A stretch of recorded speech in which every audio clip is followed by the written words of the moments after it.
contracting company. In my team, Indranil sir, Sunil sir, Swati ma'am, Makaran, myself, Krishna sir, and Alankrita, we have chosen three standards. First is GRI 204, Procurement Practices, GRI 302, Energy, and GRI 403, Occupational Health and Safety.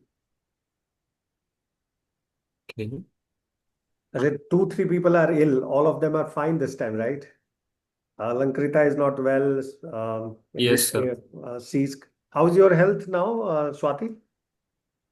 Yeah, it's all right. It's okay. BB and I are going side by side along with the ESG session, so it's all right. It's fine, sir. It's better. Manageable now. It's fine. Thank you. And Yes, Somita sir. is not well, right? She's not speaking, so she's not well. No, sure. I'm good. Okay, good to have. Chalo, start करिए, Prasanna. Sir. So the GRI 204 procurement practices is a topic which is exclusively related to how the organization chooses its supplier for its products, raw material, and services. The aim of the disclosure is to raise purchase from the local supplier.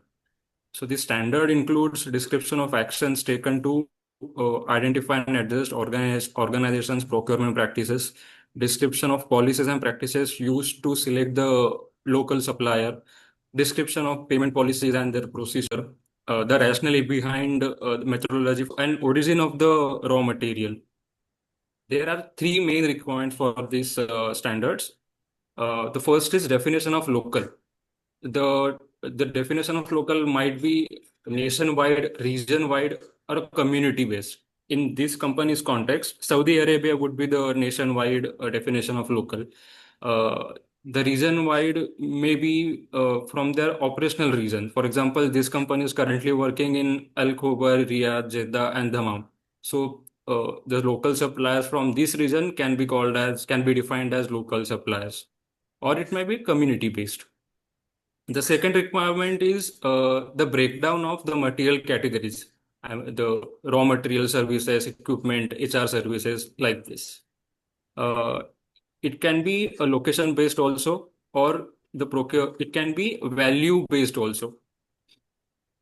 So for example, and the formula for calculating the local procurement is local supplier spending divided by the total procurement spending into 100, the standard percentage formula. In this company's context, we have categorized the raw materials, equipment and machineries, services, and subcontracting. So these things are majorly locally sourced, and some are mixed suppliers, some are international, some are from local.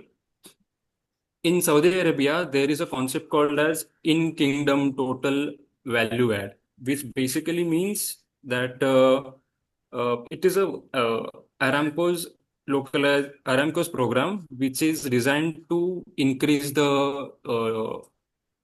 increase the local contribution in Saudi Arabia. The aim of this program is to increase local procurement to 75% till 2030. So in their lingo, they use IK or OOK. IK means in kingdom and OOK means out of kingdom. The energy and utilities procurement are categorized like this, and the manpower and HR services are categorized like this. Their energy and utilities is 100% local. HR services is 75, manpower and HR services is their employees are 75% local employees and others are mixed. And contract laborers are 10% local. Trainings and services provided are 98% local. And the recruitment is mixed sources. So the gap here is they haven't disclosed the monetary value behind the local procurement. Only the quantity and percentage are given. So next is GRI 203. 302. I will request Makaran to present this. Thank you, Prasanna. Good morning, all. So I'm going to represent the GRI 302 energy part. So there are basically five parts within this. So that is 3021, that is energy consumption within the organization. That is direct use of energy. Then 302.2 is energy consumption outside the organization, that is indirect energy usage. Or maybe if they are purchasing the electricity from any other organizations. Then 302/3 is energy intensity, the rate at which the energy is being consumed, and it enables comparability and tracking as well. And 3024 is reduction of energy consumption, how it can be improved and how the efficiency part can also be focused on. And 3025 is reduction in energy requirements of products and services, saving for end users via design and innovation. Then why we believe that it was chosen? Because I think GRI 302 is a key standard for XZ Group. It focuses on the operations in pipeline and plant construction for oil, gas, and water. Whereas with growing investors and regulatory pressure, and Saudi Arabia's green initiative requiring scope 1 and scope 2 emission reductions, tracking energy consumption and intensity through GRI 302 enables XB to identify the inefficiencies, reduce costs, and lower emissions. It also aligns the company with the Saudi Vision 2030 and global goals such as SDG 7, affordable and clean energy, and SDG 13, that's the climate action. Yeah, next slide.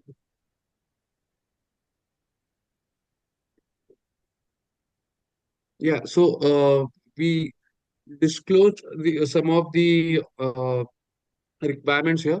So the data we received were regarding the company's direct usage of electricity, which was 50 lakh units per year.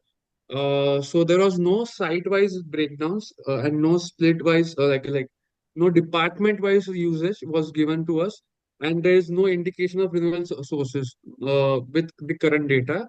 And outside the organization, the electricity consumption was not reported, and so we didn't have sufficient data for that as well. If we talk about energy intensity, again, there was no disclosures from the company side, and when if we talk about the reduction of the carbon consumption, energy consumption, 25% of the carbon emissions reductions commitment by 2030 is no quantified data for that either. But we believe they are on the target to reach, they are on the way to reduce those. And if we talk about the last part, that is reductions in energy requirements for production services, there are some R&D initiatives for low carbon technology mentioned there. But again, no quantified data on electricity required by products or services. So, that's it. Next slide.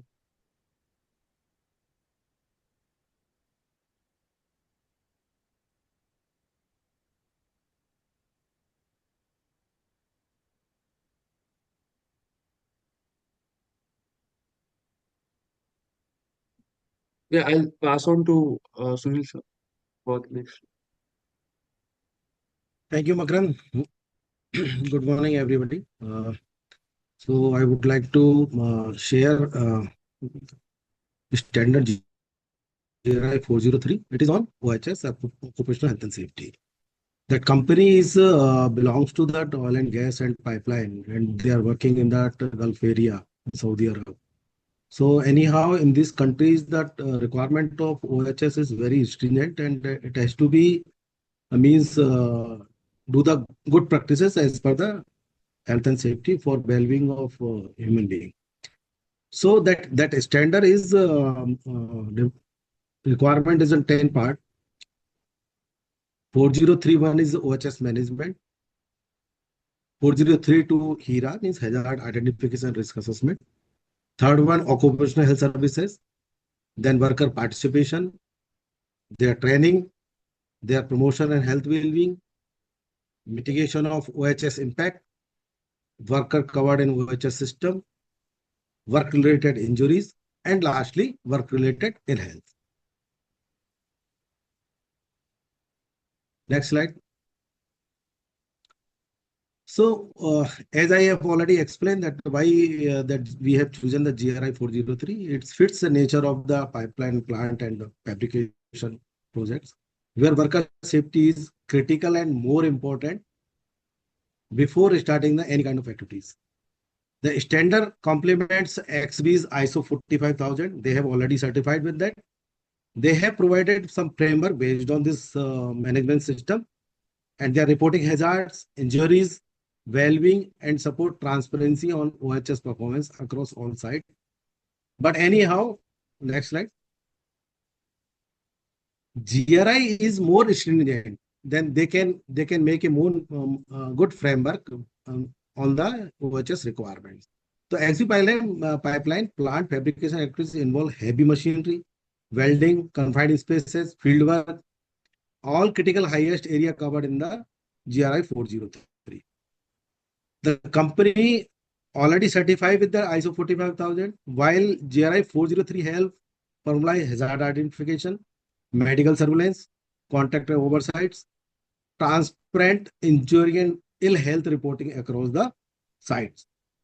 We align with the possible applicable legal requirement of the local Saudi Arabian government, their contractual requirements, and we have linked with the UN SDGs goal definitely.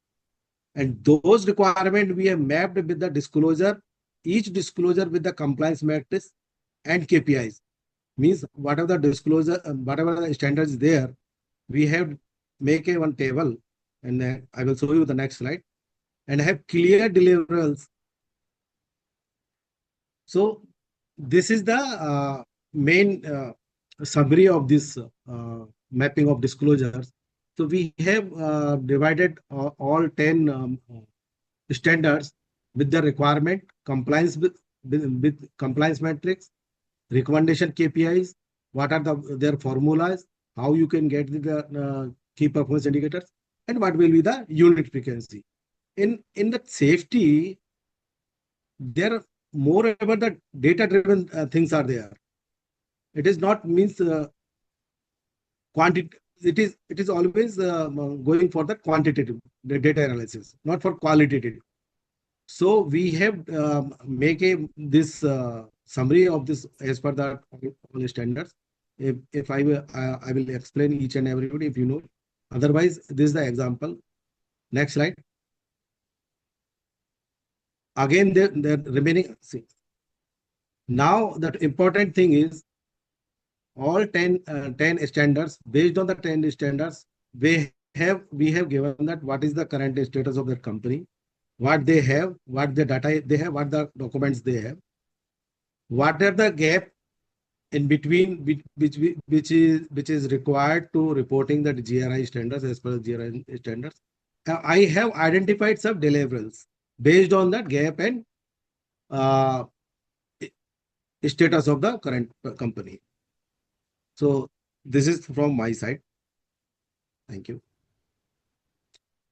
So I would like to request Indrananji sum up this gap analysis and comment. Thank you, Sunilji. Just the final comments. We have analyzed all the 3 standards and have come up with a gap analysis, the data that is not available. Like for 204 procurement practices, more granular data was required on the quantity and the value of the materials procured, as well as the breakup of in-kingdom and out-kingdom. That breakup is also not there, so that we could not accurately calculate the 204 percentage exactly. That is from 204. From 302, the energy perspective, the site-wise breakup or business unit breakup, the renewable, non-renewable source breakup was not there, both for electricity as well as third party. One of the most important points in the energy is for all is not only the in-house consumption, also the supply chain consumption is to be taken into account. But GRI standards are mentioning explicitly that our responsibility does not end at the gate. For every standard, we need to go beyond the gate and look at our supply chain. So that data is not available, both in procurement as well as in energy. And in OHS also some amount of data, it's basically it is certified as 45,001. But what, as Sunilji had mentioned, some basic things like basic injury reporting and structural hazard identification, near miss capture, uh, RCA workflows, coverage of contractors, occupational health surveillance, and worker participation. These things are not mentioned. So that amount of granularity is required in the data for us to give a more accurate and more robust calculation or identification or representation of their these standards as applied to the company. Thank you. You covered OHS, the same thing you are saying?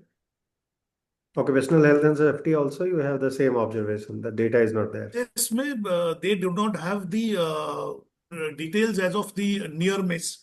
They have the lost time injury, but the near miss is not there.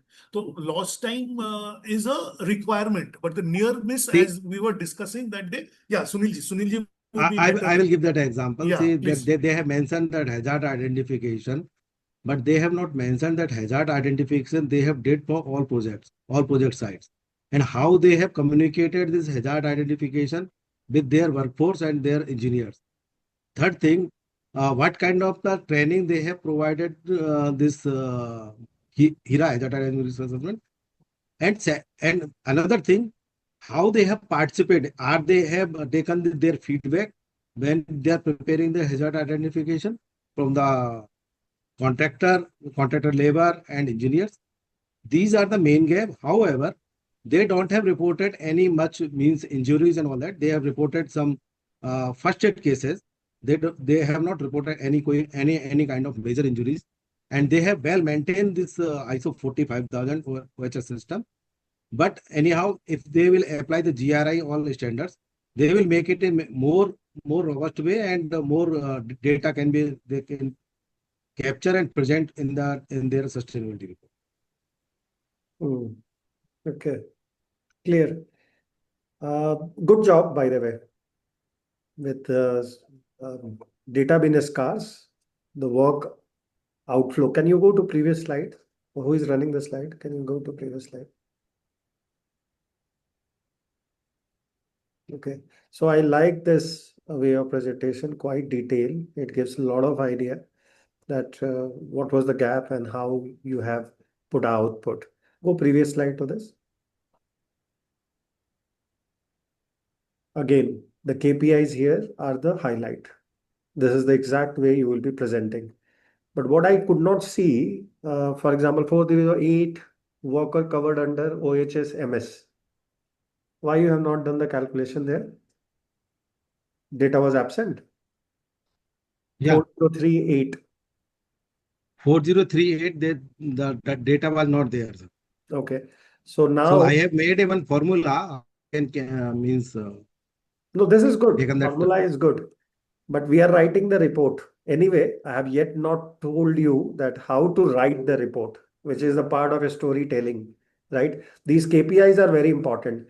Now, in case of such, data, which is not there, 3 steps you have to take going forward. I don't know, this instruction was not given properly or I missed it. That is step number 1. The moment you receive input from our team, within a day, you have to draft an email saying that, look, these are the gaps. I have not received data. Don't expect anything from me to write a report on the same. Step number 1.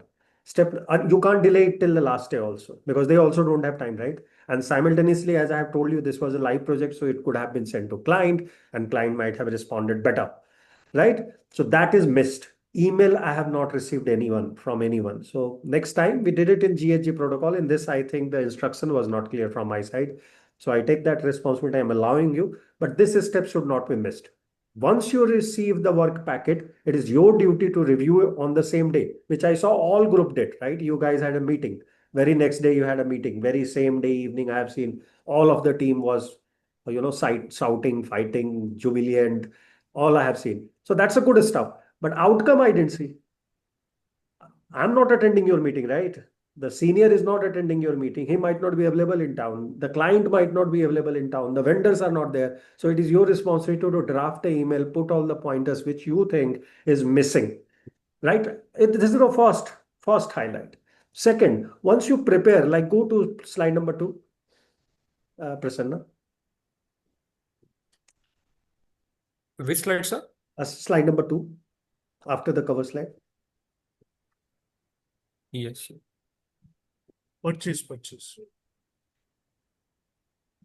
Yeah, this one was very good. This gave me idea that what you are going to talk about.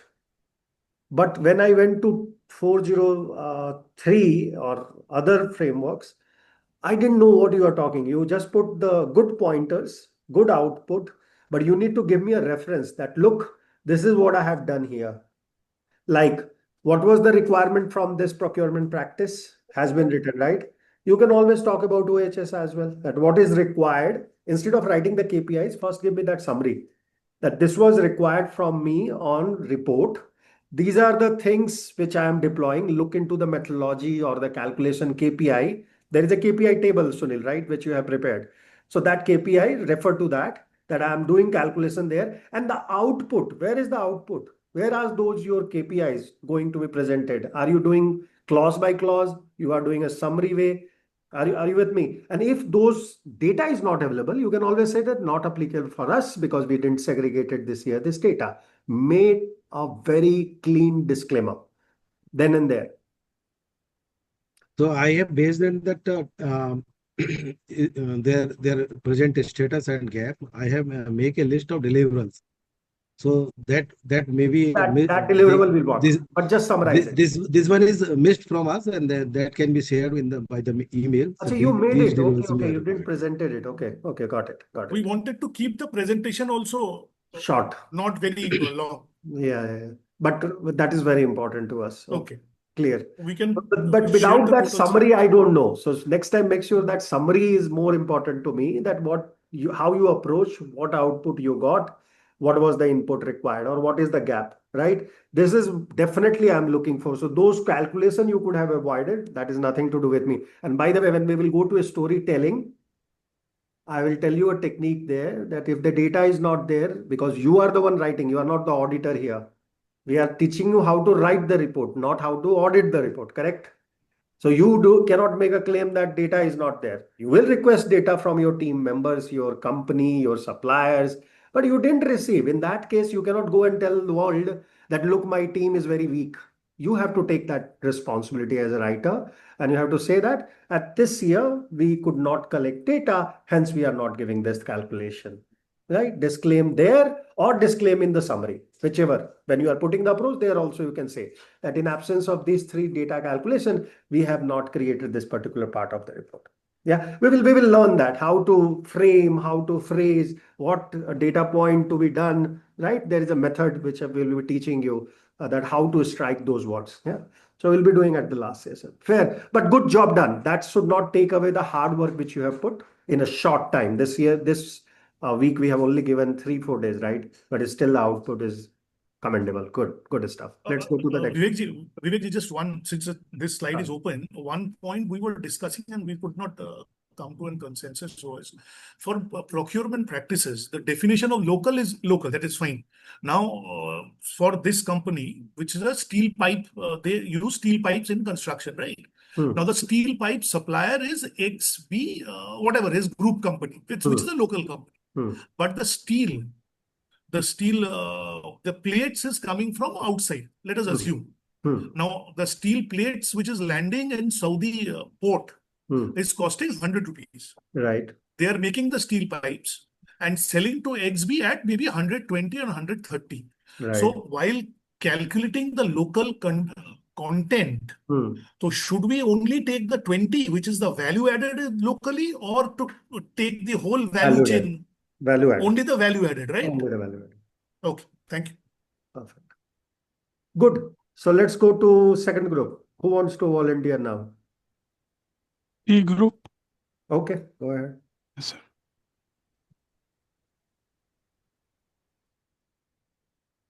Where is the silent clapping for the group A? Group B, sorry. Where is that? Everyone, please do that for themselves as well. And Nirali ji, you can clap yourself. There are different ways to do silent claps. Yeah. Good morning to all the members. We are representing Group C on behalf of Our team members are Ms. Sipra Rana, Mr. Pawan, Mr. Bharat, Ms. Somita Basu, and Ms. Gatanjali Ajit, and myself, Abdul Amjad Naz. We are representing group Project XC. Project XC is a leading construction firm in Saudi Arabia for almost 20 years. It has headquarters in Dammam with operations in Riyadh, Jeddah, Mecca, and Al Khobar area. So this company basically deals into buildings, steel structures, MEP system, and real estate consulting also. They have around 2,000 employees, and they are ISO certified in quality, environment, and safety management. And they are closely aligned with Vision 2030 and Saudi Green Initiative. So this presentation is aligned with GRI framework. So in our team, the flow will be like this. Ms. Sipra will be presenting about anti-corruption GRI 205. Which talk about companies' ethics, anti-corruption policy, compliance with governance. She will also would like to throw light about Saudi national anti-corruption law, that is Nazaha, and she will also find the gaps and opportunities in this.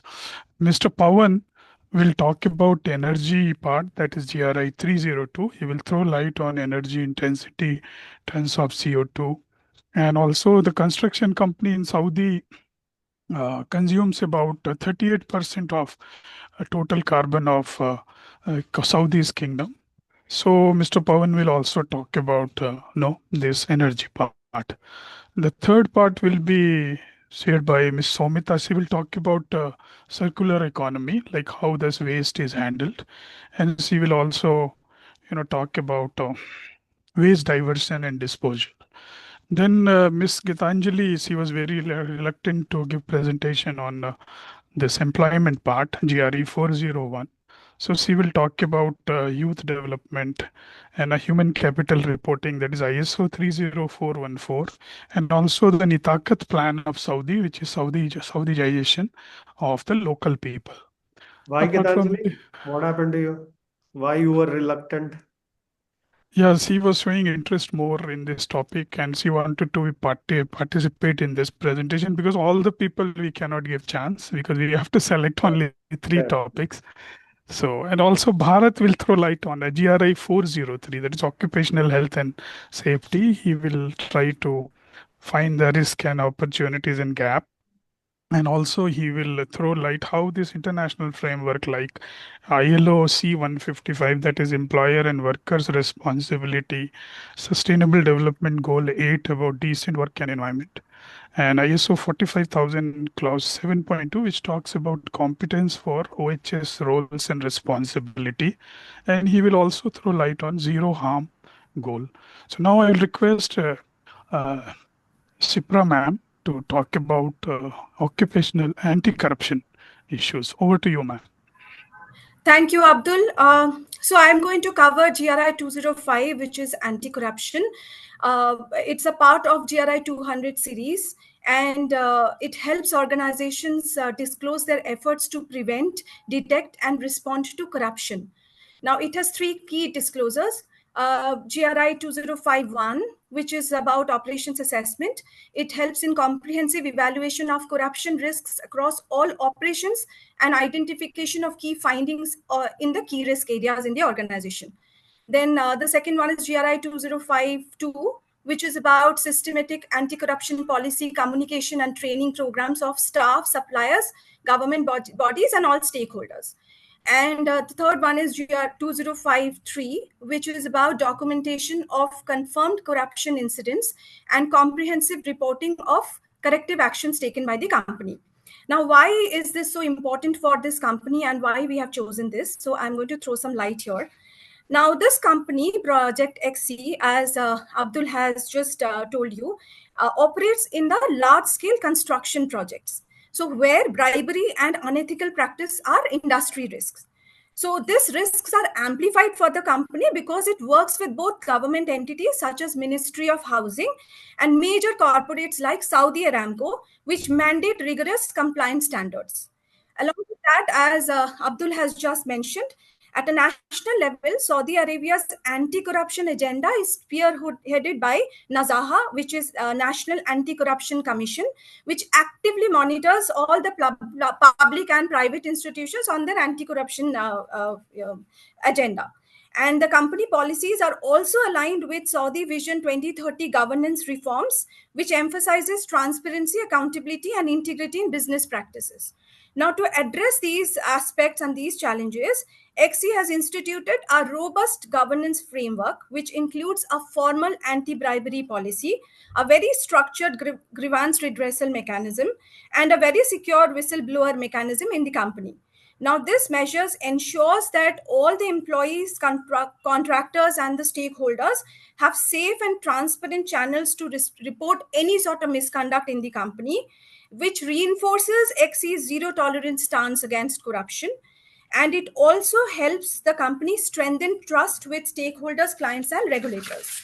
Now, so hence in this context, anti-corruption is not just a compliance requirement for Project XE, but it is a critical enabler for sustainable growth, reputation management, and alignment with the country's broader vision of governance excellence. Now, while working on this project, we identified a lot of gaps. So as Abdul suggested, that there are 2,000 employees in the company, and we found in the report that only 1,000 employees have received any sort of sustainability training, which we believe will also include anti-corruption trainings. So only 50% of the employees were trained on the policies. Then there are no detailed disclosure of how many operations or sites were formally assessed for corruption risk, which is a requirement of 2051. And it is very unclear, as in they did not receive any data or didn't get any data, whether suppliers or subcontractors were trained or monitored on anti-corruption, though they are such a critical part of the construction projects. And this is a requirement of GRI 2052. And the company also does not or did not publish any data on confirmed corruption incidents. There is no information available, any sort of disciplinary actions or legal proceedings that the company has conducted. So, which is a requirement of 2053. So this, of course, highlights a lot of opportunities. So one is ISO 37001 implementation is urgently needed in this organization.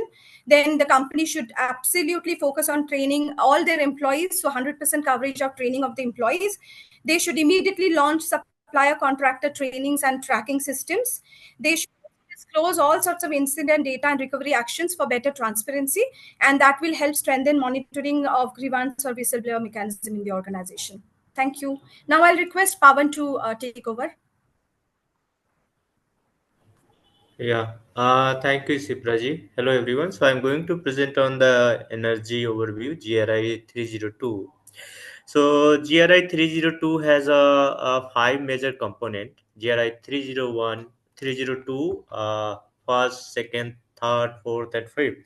So the first talks about the energy consumption within the organization.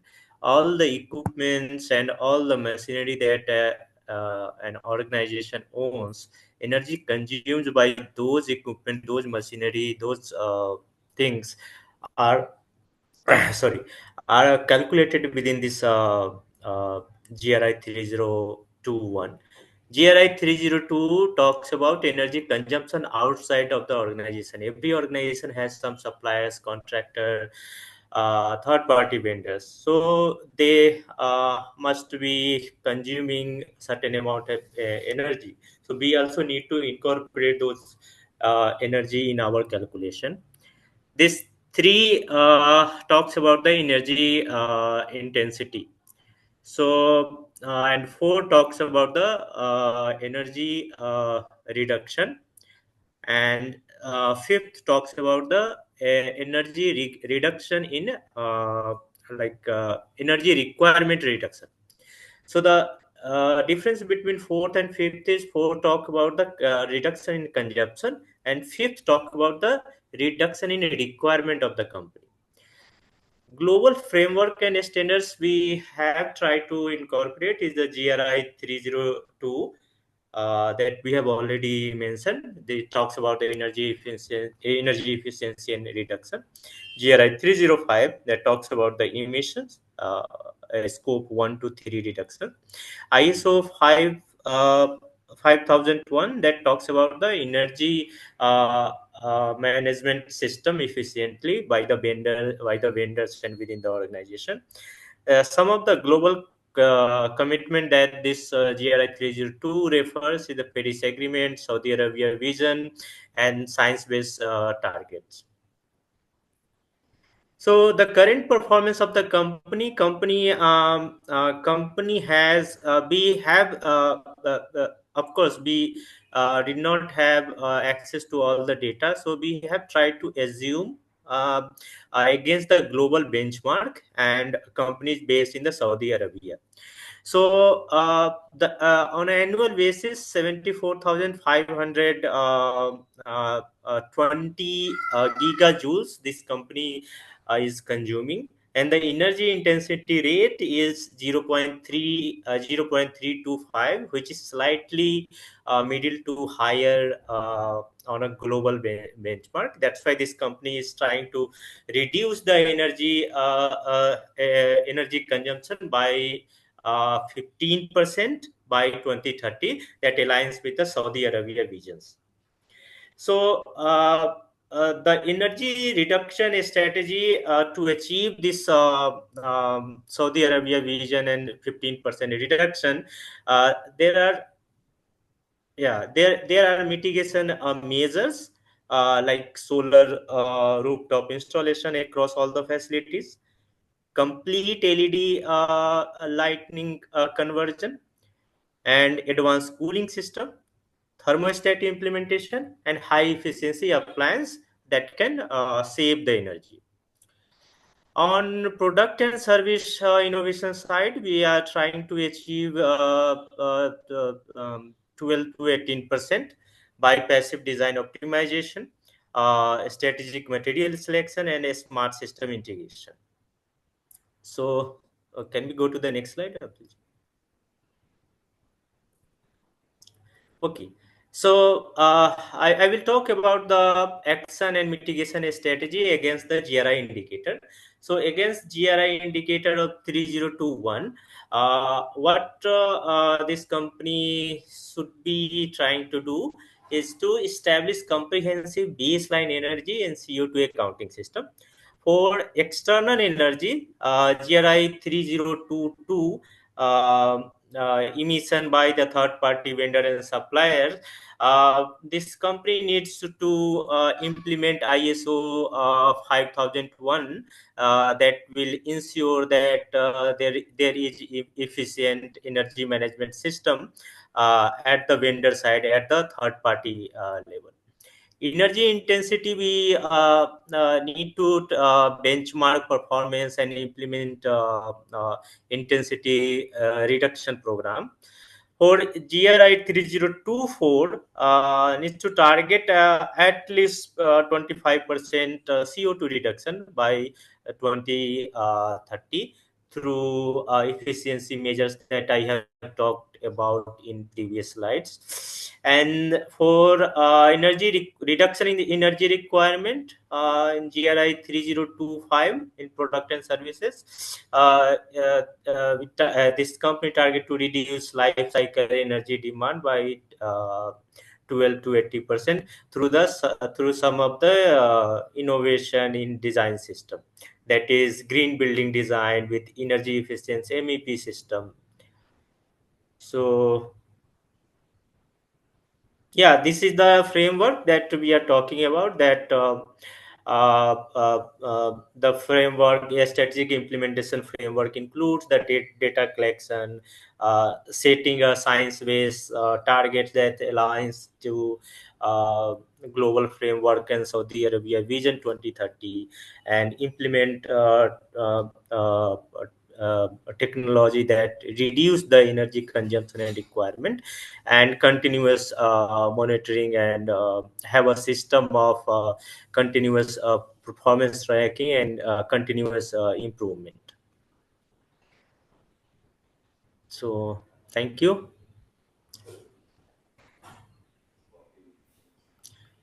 We'll request Bharat to carry forward this occupational health and safety. Thank you, sir. Okay. GRI 403 is the global standard framework for workplace and health and safety reporting. Because of our workplace, our people and working in high risk activities, they are performing high risk jobs. So keeping them safe our is responsibility.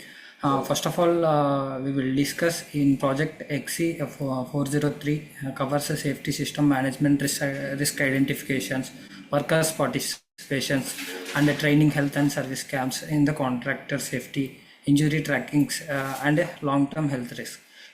If we will see in it is aligned with the global standards like ISO 45000, ILO, WHO guidelines, and it supports the UN Sustainability Development Goals, especially good health and safety environment. Here we can see in the project XC KPI table for the GRI 403, which includes actually they have 10 disclosures. In the table we have highlighted the 5 disclosures along with their objectives aligned with the standard frameworks to identify the gaps and proposed actions for the continuous improvement. So I will explain how they are performing. Project XC have maintaining ISO 45000 certification across all the sites and conducting the quarterly audits and training the 83% of employees. They have overall 2000 manpower. In that they had trained 1200 employees and 800 workers with the supporting of STG, and 60% of workers are participating in the safety committees, and also they are encouraging to give feedbacks through safety talks, and also they are planning for 90% for the all workers engagement. They have performing 75% of audit tracking, and also they are improving to report near misses and long-term health issues. After that, they have reported 2 injuries, but they didn't report any near miss reports. After that, TRIR and LTIR 0 fatalities, 0.14 fatalities they have reported. After that, they had conducted health organizations by WHO, supporting by WHO, covering all contracts and improving monitoring with future enhancing safety, accountability and trust. Finally, Project XC is working high risk EPC and warehouse environment with the many stakeholders. We used GRI 403 to standardize the safety reporting with the KPI dashboard and a clear transparency purpose. Global, national and standard strength safety committees and stay ready for the ESG auditing purpose. It helps KPI data. Thank you. Now I'll request Somita Basu to cover waste and circular economy part. Yes. So I'm going to be talking about the GRI 306, which is Invest in Circular Economy, and how it aligns with the Project XC and where are the gaps. So firstly, GRI 306, which is in waste, it is a global framework for organizations that is used to report their waste generation management practices and environmental impact. It mainly focuses on the waste generated, can be hazardous and non-hazardous, the methods of diversion, which are recycle, reusing, and recovery, the methods of disposal, which can be landfill, incineration, and the significant impacts that are related to that waste, and the strategies that can be used to minimize the waste and align with the circular economy initiatives. This standard also helps improve the transparency and supports the compliance with regulations such as the Basel Convention, ISO 14001, and sustainability goals such as SDG 12. Now, for why XC, we chose GRI 306 for XC because XC is a construction group company and it is bound to have construction waste, packaging waste, e-waste, and also hazardous waste.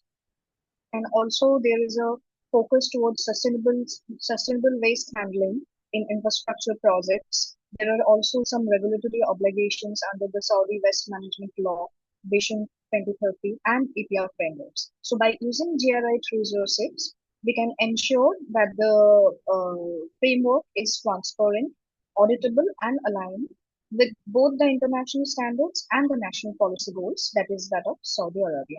So how 306 aligns with XC is that there are some components within XC, that is 3061, which focuses on waste generation and significant impacts, which aligns with XC because XC has identified e-waste, packaging waste, and hazardous waste, mainly chemicals, as key sources.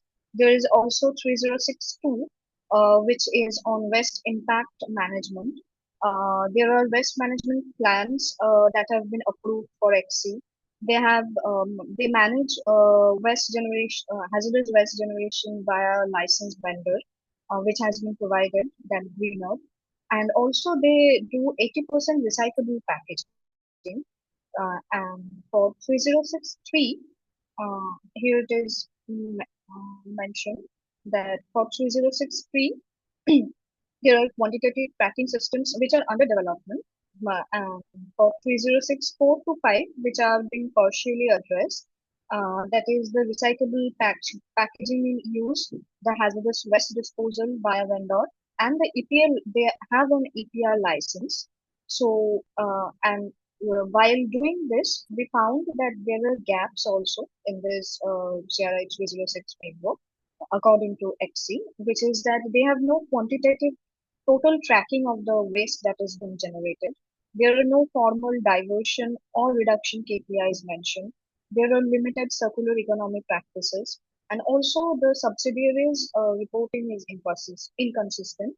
So we would like to propose that they should implement a digital tracking and KPI system.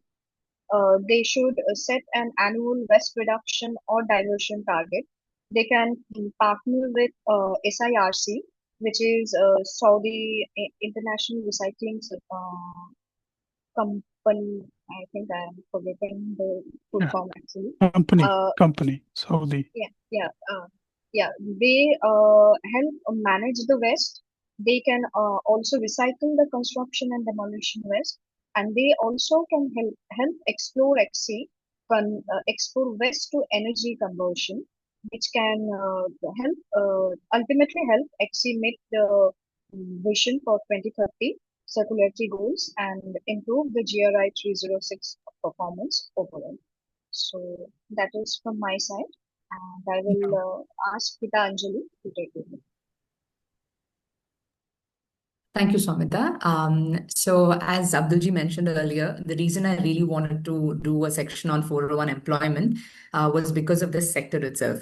So first, let's look at the sector. So construction is highly labor intensive, which means it relies on a complex mix of skilled, semi-skilled, and as well as contract workers. So this means that employment practices aren't just a social issue, but they directly link or shape safety outcomes, project productivity, and also business continuity.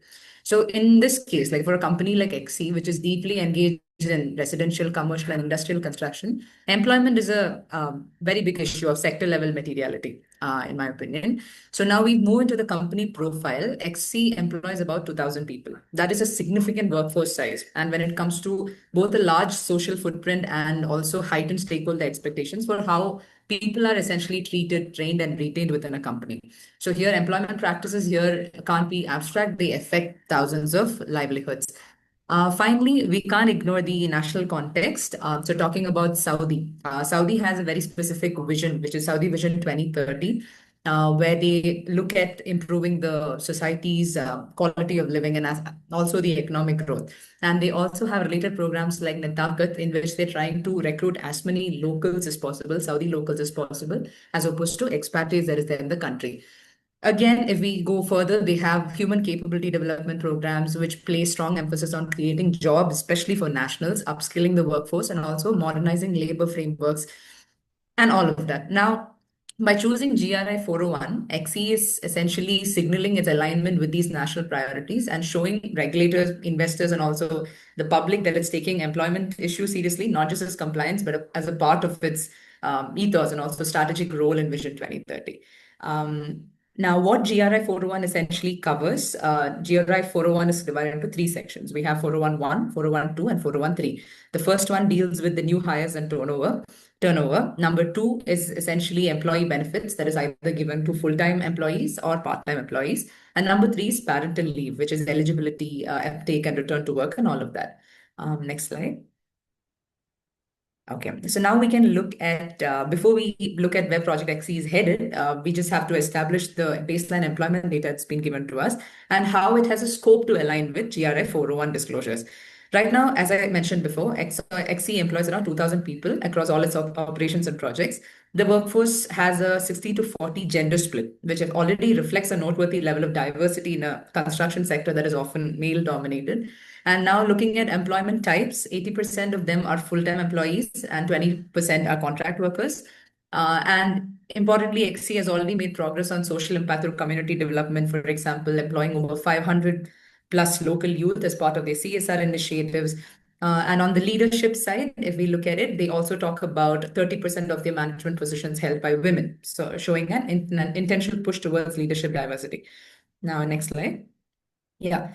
However, so even though a rather good baseline data was provided, which had a good scope to align with GRI 401, we observed that some crucial gaps were identified, for which we have picked out some KPIs and also what can be improved from the company's end. So Abdul, a little more. Yeah. The next slide. Yeah, so if we look at the local hiring, like current XE data, they say they have employed 500 plus youth employed, but the gap identified is that they have not made a demarcation as to how many Saudis versus expatriates. Breakdown is not given, which makes it a little difficult for them to align themselves with the national goal, which is the Nitakat progress, sorry. And the suggested KPI here would be percentage of Saudi nationals, so that we can demonstrate the Saudization process. And the linked framework here would be GRI 401-1, which can then link to SDG 8 and SDG 5, which is decent work and economic growth, as well as reduced inequality. Now, total employees is 2,000. Here, the main gap that was observed was they haven't mentioned the annual new hire rates or the turnover figures that were available. So the suggested KPI would be you need to track the annual new hires at the same time turnover rate by demographics in a way that it shows workforce stability and also risk management. The aligned framework would be 411 and SDG 8. Next, they mentioned that there were 80% full-time employees and 20% contract workforce, but here they haven't mentioned anything about the benefit coverage parity or contract worker protections. And 20% contract workers is a significant amount. And the suggested KPI would be percentage employees with core benefits and benefit parity index. The link framework would be 401-2. Then 40% female and 30% managerial women. Here, very most important aspect was that if you are employing women, then it would be always nice to show the parental leave policy in a company. So that was what we found was missing here. So suggested KPI would be to show that so that you could actually prove or show the evidence that the gender inclusion support is also provided along with employing the women in the company. And next is training, which is ESG, HSE, and technical counts. Here, they don't really equate the training provided to the outcomes. So that is the issue that we found. So the suggested KPIs would be average training hours, percentage, average training hours and the percentage trainees promoted or retained within the company so that you can essentially connect the skills to the career pathways. This is essentially a part of 404, but then it also informs 401. Now, CSR placement, the last one, unclear if the CSR hires transition to permanent roles, and they don't mention if they fall under the direct payroll of the company. So that is the last one, and the link framework would be 401-1. Next slide. Yeah, and finally, to summarize, we've got some strengths, gaps, and strategic opportunities. Strengths are that they've provided good data, baseline workforce data, gender split, skill mix, and all of that. They have good gender representation as well, with female workforce highlighted.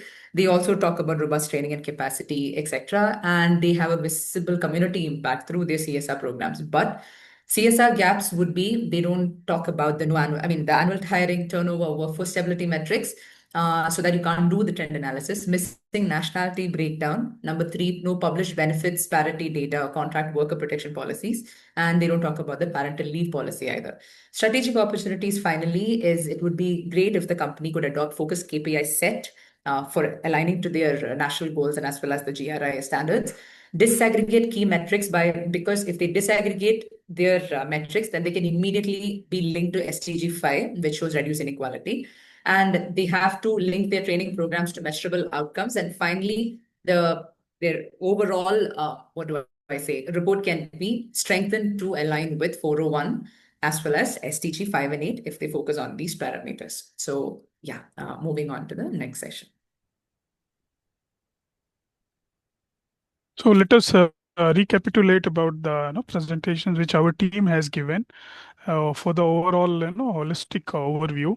The critical gaps which we identified in the anti-corruption part was only 50% employee trained in anti-corruption policy. There was no formal corruption risk assessment method conducted, and supplier training was not done properly, not tracked properly, and there was no incident recovery data disclosed publicly. In the energy emission part, the reduction target established but not limited to baseline disclosure. Also, energy emission intensity data was not comprehensively tracked because in the report they had given us 1 year data.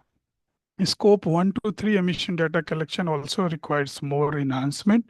In the waste and circular economy part, there is no quantitative waste data tracking system, as Somita has said about this. There is no formal reduction or diversion target established, especially to landfill and then there is a limited circular economy initiative by the company. In terms of employment, there is no comprehensive turnover hiring metrics, missing nationality breakdown, no benefits parity. As Gitanjali already explained, there is no parental leave data. In terms of this strategic opportunities, what we have found that ISO 37001, that is anti-bribery management system, can be implemented to strengthen the whistleblowing oversight. And in the energy and climate leadership part, more implementation of ISO 50001, that is energy management system, is required. And also to digitalize the comprehensive energy data, disclose the baseline data of scope 2, 3, more about focus on scope 3 data, which is aligned with FDI. In the circular economy part, which Somita has explained, the opportunities are to get involved with Saudi investment recycling company. That will be help in handling the waste. And the work excellence part, that KPIs like percentage Saudi turnover, parental leave, etc., should be taken care of. This is all about our presentation from the Group C.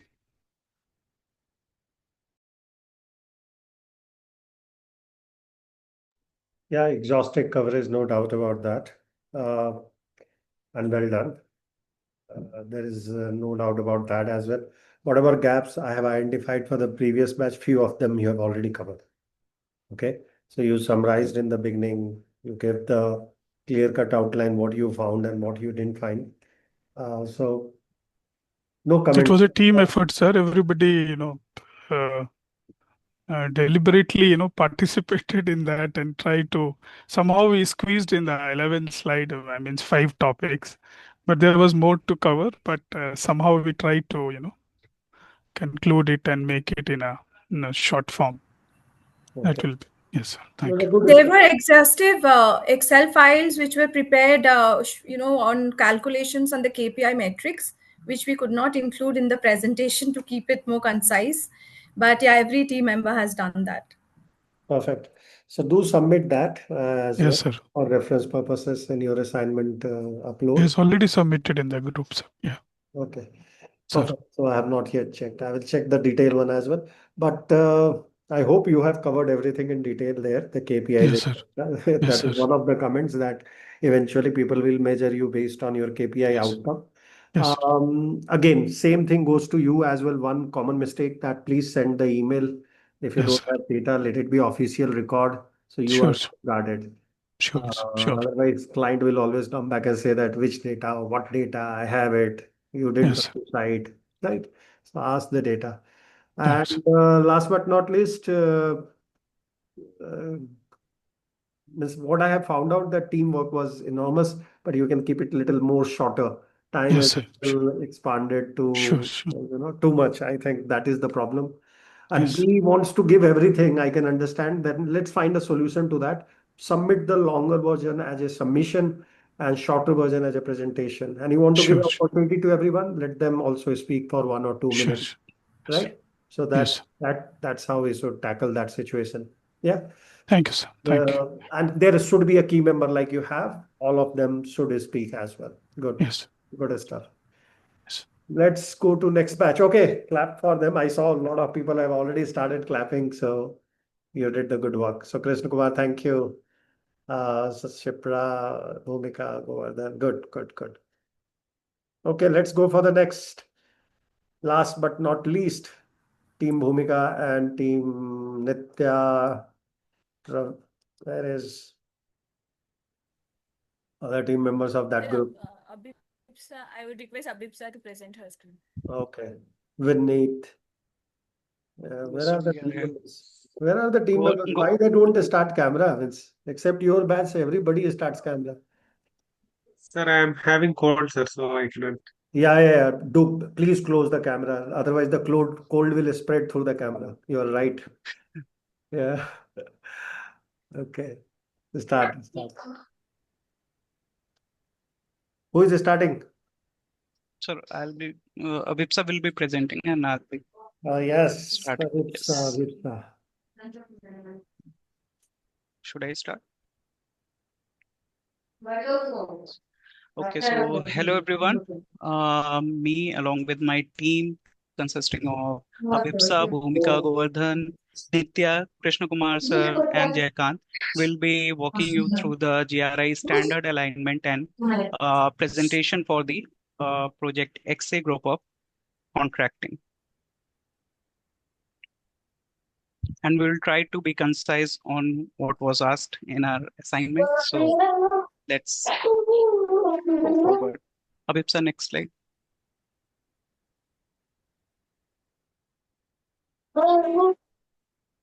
Okay. So under the GRI 200 series, we have covered the 201 economic performance, in which we have identified 2011, which deals with the direct economic value generated and distributed. So this disclosure deals with reporting the organization's generated and distributed economic values, including the revenues, operating cost, employee wages, donations, and community investments. Why it was chosen for XA Group? So as it demonstrates our economic footprint and value sharing, and how it aligns with our project. So we have the privately held ownership of the company, which includes CEO with 45%. Govardhan, can you please mute? Yes, okay. Then family trust accounting for 25%, strategic investor accounting for 30%. We have 1,300 employees for XA Group, including 620 from Saudi nationals. 1,200 community beneficiaries with 60% job placement post-training.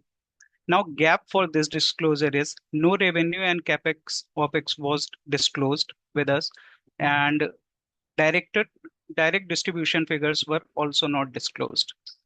Then the next one is 2012, which deals with the financial implication and climate change of risk.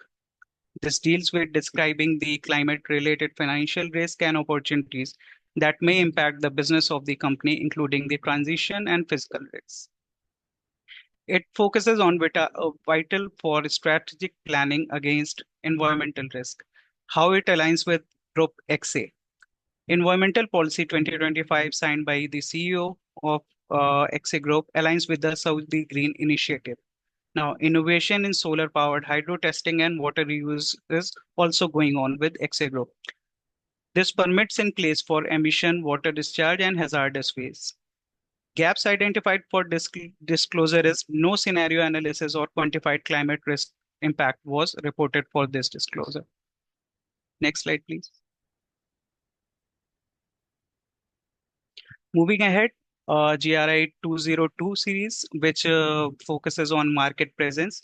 Now in this 2021, which deals with the ratio of a standard entry-level wage by genders.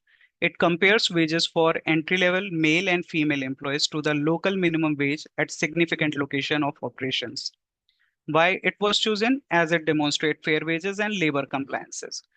It aligns with the XA group to focus on equal opportunity hiring policy and women in engineering mentorship program as the details were provided to us. Now, gaps for this disclosure is lack of data on wage comparison by gender and job function. Next is 2022, which focuses on proportion of senior management hired locality. It reports the percentage of senior management who are local to the area where the organization reports. It promotes the local economic environment. As the detail provided, it aligns with XA Group because 620 Saudi nationals are employed, which focuses on a strong local hiring culture.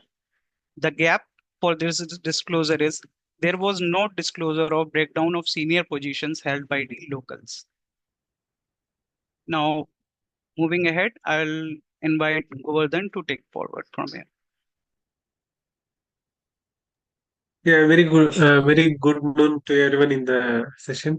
I'll be taking ahead with the ESG reporting of XA company with GRI 305 framework.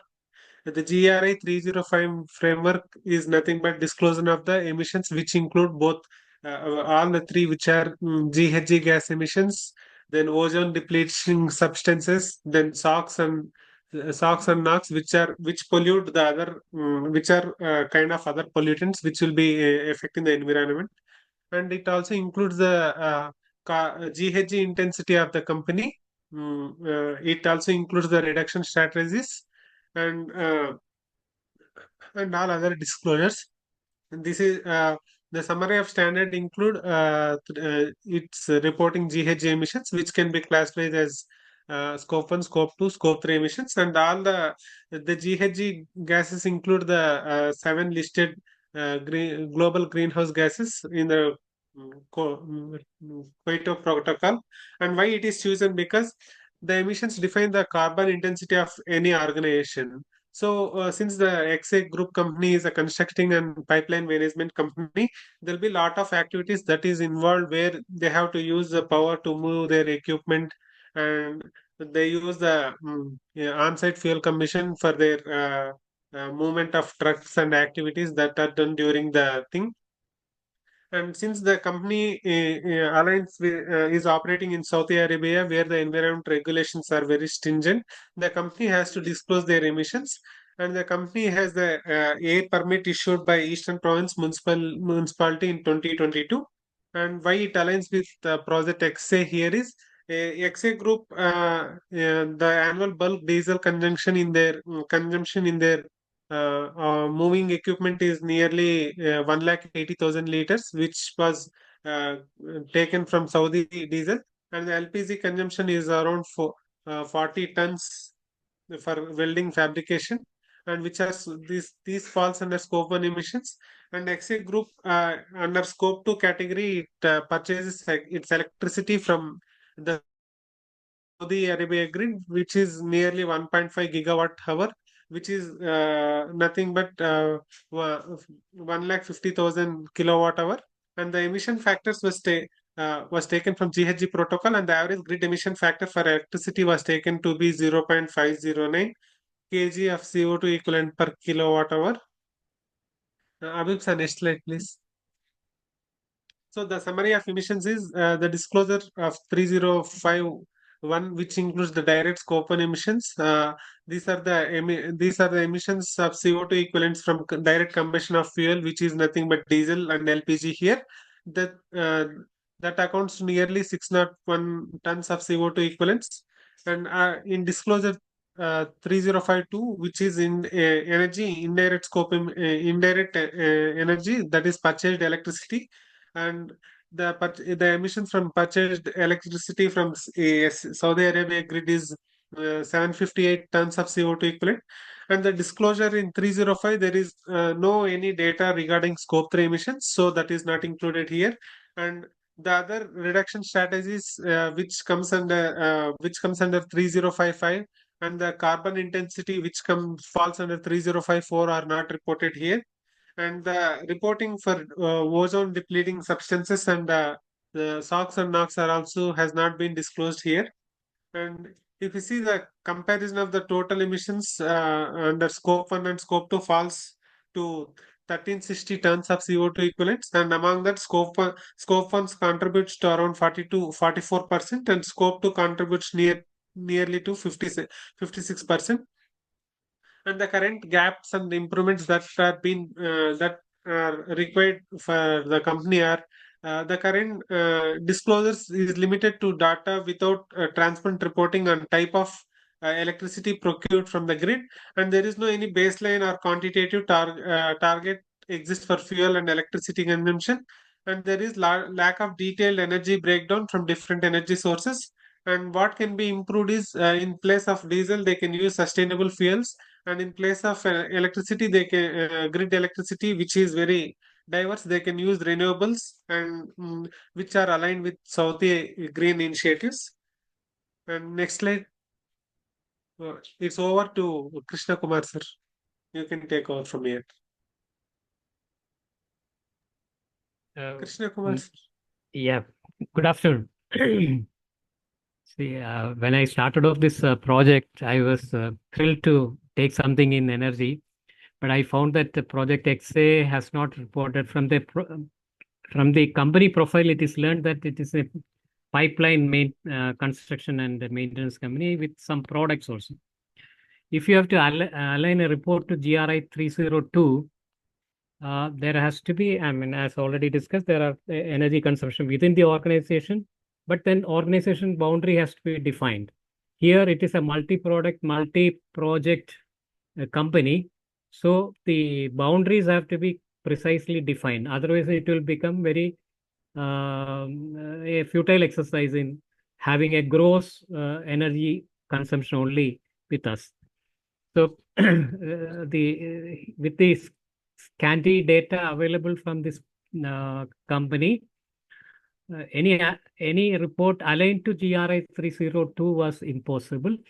So that initially, as Vivek sir was telling, I tried to make a list of data which is yet to be made available. I checked up, but that was also not forthcoming. So there is no data on renewable sources. And the fuel wise, of course, that this data was given: diesel so much, LPG so much, electricity so much. And as per the requirement of the GRI 302, we have to bring it all to one common unit, that is gigajoule, megajoules I have worked out. Okay, I mean, it doesn't, this data doesn't speak anything, and it's not, it doesn't convey anything at all for a company of this complexity. So if anything, any meaningful effort, I mean, because the GRI always tells that, okay, the consumption within the organization, then upstream and downstream activities, transportation will be a big chunk of energy which is going into this kind of activity. So that had to be chronicled, and data had to be there. So, and then the energy intensity. They are a pipeline company, so it is the pipes are also will be of a different diameter, thickness, etc. So the ton kilometer of pipe can be the output. Output also is not given. So it can be kWh or joules, megajoules per ton kg could have been the KPI. It was not forthcoming. Then there are they have got some products also, whether that is manufactured in a company sites or something, that is also not forthcoming. Then in that case, that product output, but ton per megajoules would have been another KPI. And of course, as per GRI, you have to report the conservation. I mean, the reduction in consumption. Reduction in consumption comes out of two activities. One is energy conservation, and another comes out of energy efficiency improvement. So no mention of anything of that sort is in the profile which has been given. And the last item in the GRI is GRI 3025 is reduction in energy requirement. because in the products and services. Here, the energy intensity plays a big role, and we have to define a base year on which you can pin your reduction act initiatives, energy saving measures, energy innovation measures, etc. And so that no specific energy consumption or energy intensity is should be shown as decreasing year by year. That will be otherwise the entire exercise of making a report based on GRI 302 will become futile. So these were my observations. Okay.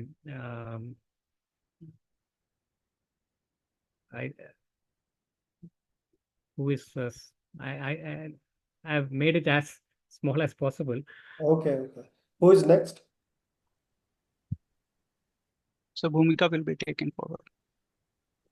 Yes. Good afternoon, everyone. We'll be walking you through the analysis of two critical GRI standards, GRI 303 on water and effluents and GRI 306 on waste with respect to the Group XA. We chose these standards because they directly connect XA Group core operations in oil, gas, and industrial infrastructure, and they address two of the most material environmental impacts, which is water use and waste generation. So first, we will go through GRI 303, which is relevant to water and effluents, as XA is into pipeline maintenance and hydro testing. They use an enormous amount of water for the operations. So first, summary of the standard is that water and effluents requires GRI 303 requires the organization to disclose their water withdrawal, consumption, and discharge, and it is divided into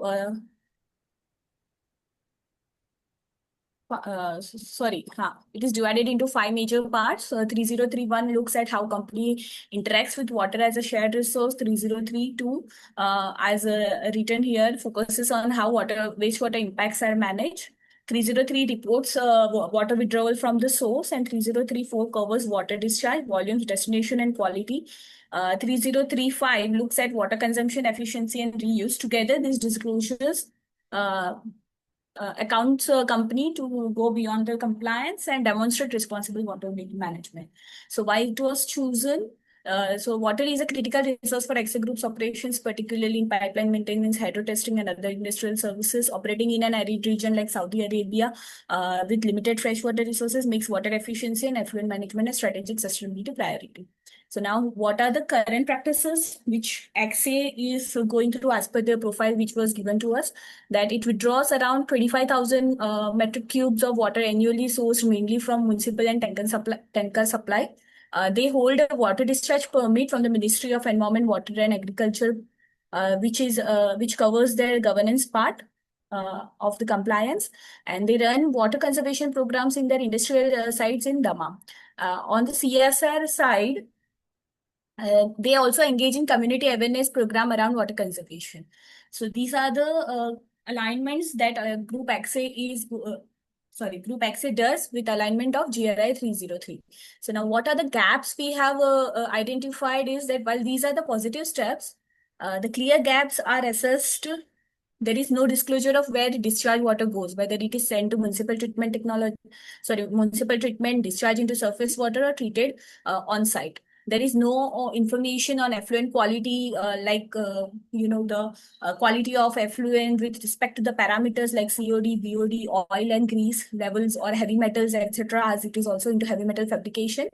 The company has no published targets for reducing water use or increasing reuse. Then hydro testing operations in particular present an opportunity for closed loop water recycling, which could dramatically cut the consumption. So these are the gaps and the improvements we have identified. Next slide, please, Abhipsa. Abhipsa? Oh, yes, okay. So the other standard which we have covered with respect to XA is waste, and what are the prospective circular economy practices they can manage into their company working. Waste, the standard consists of waste, focuses on waste generation, its treatment, disposal, and the integration of circular economic practices. It is divided into 6 equal parts. 6 parts reporting under GRI 306. 3061 looks at how waste is generated and its impact. 3062 examines how those impacts are managed. 3063 306.3 requires disclosure of total waste generated, both hazardous and non-hazardous. 3064 focuses on waste diverted from disposal, meaning recycling and recovery. And 3065 covers waste directed to disposal like landfill, incineration, etc. And 3066 requires companies to disclose the significant impacts of their waste on communities and ecosystem. So what access, what is the alignment? Sorry, why this standard was chosen for access? Access groups operation, including fabrication, coating, hydrotesting, generate substantial industrial, chemical, and packaging waste. Given the environmental risk and compliance requirements, effective waste management is essential to the company. What are the current practices is waste is highly relevant for XA Group because of their operation. So hazardous waste is managed through licensed vendors like Green Clean Saudi that is mentioned in the profile. Packaging is largely recyclable as they claim about it, and they run a return program for chemical transport. Their CSR programs have removed over 80 tons of waste in cleanup drives, which they have mentioned in their profile. And importantly, they have applied for the extended producer responsibility license, which will definitely increase their accountability. What are the gaps we have identified is the company does not publish a waste inventory. There is no breakdown of hazardous waste, non-hazardous waste, and how much waste is generated annually. They have only mentioned about the 80 tons of waste that have gone through the cleanup drives from the CSR activities, but not about the waste generated at the core. There is no disclosure of waste treatment methodologies, that how it is recycled, whether it is reused or it is incinerated or landfilled.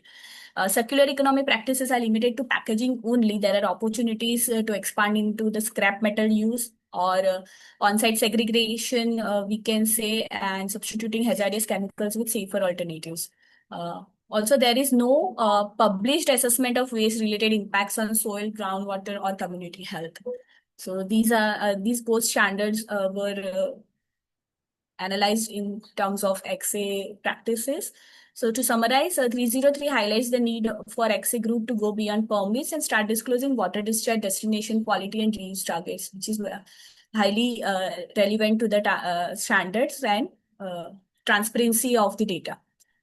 Also, 306 highlights the need for better waste management, disposal, breakdowns, and stronger circular economy practices. Further, I will request Abhipsha to continue. Thank you, Bhumika.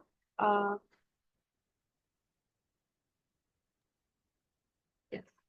So I'll be talking in the social series in the 403 as occupational health and safety.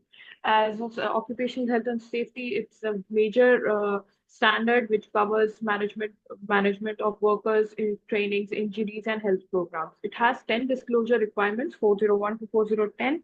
401 to 404 talks about the management system, worker participation, hazard identification, risks, and all of it. And 409 relates to worker-related injuries, rates, and severity. And 4010 talks about the worker-related ill health. So why is it required in this project XA? As it is a very high-risk operation, pipeline, welding, chemical handling. So it requires a safety reporting, and it is regulatory aligned to Saudi Vision of 2030. And then as a financial sense, it will say if there are less injuries and if it is managed carefully, the insurance costs are lower, they get better contracts and reduced incidents. So XA Group has industrial services in oil, gas, and water sectors. They have about 1,300 employees in hazardous work environments. They are certified in ISO 45001 for the expiry of 2027, and which has a natural progression to the GRI 403 rating. They are demonstrating safety leadership in competitive markets. So along with the disclosures of 403, they are aligned with 4031 as of their ISO certified. They are doing trainings of health and safety every year, in which last year 2024, 98% people attended and 100% people participated for protective equipment seminars. As of coverage, all the employees are covered. And of performance, there are 0 fatalities reported in 2024, and total reported incidents is 0.96, and they are showing improving trends. For data gap, for the 6 disclosures, they have not identified any, they have not given any data. It's 4032 risk assessment processes and documentation, 403 occupational health services, what kind of services they provide, what kind of worker safety participation metrics and health promotion programs, and work-related illness statistics. For all of that, I think they need to give precise dashboards for an OHS system that we can, as you know, we can give a proper disclosure. So as of this, I'll end the session for a project XA. We covered many GRIs. For governance, we covered 201 and 202. For environment series, we covered energy, water and effluents, emissions, waste and circular economy. And for social series, we covered the occupational health and safety. With this, I end the session. Please, if you have any questions, please ask. First of all, you have covered everything actually. We were expecting 3, you did more than 7 coverages. I think let's focus from onwards. By the way, quality was also not bad, so it was good quality stuff. But you must have seen the previous 2 teams, how they have presented their stuff compared to yours. Again, that is another area where your team is lacking, and I do understand because the time not everybody is getting, right? Otherwise, you Sir, can it's a delicate balance of how much No, to sir. show and quality to how much. quantity. Yes, It's like, yeah, it's a yeah. balance. We Sometimes it's try like to ki make zyada make it concise and time relevant because we have detailed working also. We have gone through the detailed working and we will submit it in the group as well. We have worked on the KPIs and everything, but we kept it precise required. No, people are appreciating that, no doubt. What I was telling you, what you are presenting is very important to me. If you will cover everything, then of course quality will go down. Yeah, because the time is limited, isn't it? Or you have to take too much of time. And hence, what I was saying is, you have already seen number 1 and number 2. And if you have not seen, please watch. See their presentation style and try to improvise. It's not that your work is not good. Okay. So don't take this on the negative side. So on the positive side, it is good. Just learn 1 or 2 more skills, which I have already seen on the other group's presentation. Does that make sense? Sure, sir. Yeah. Yes. It's not that your work is not good. It's absolutely hard work, this stuff. And this time, by the way, this time I have seen the depth as well. So it is not like previous times. So I think you guys have, and I was watching, communication was equally solid in Project A this time, right? Everybody was contributing, coming for meeting. So you guys have done a good job.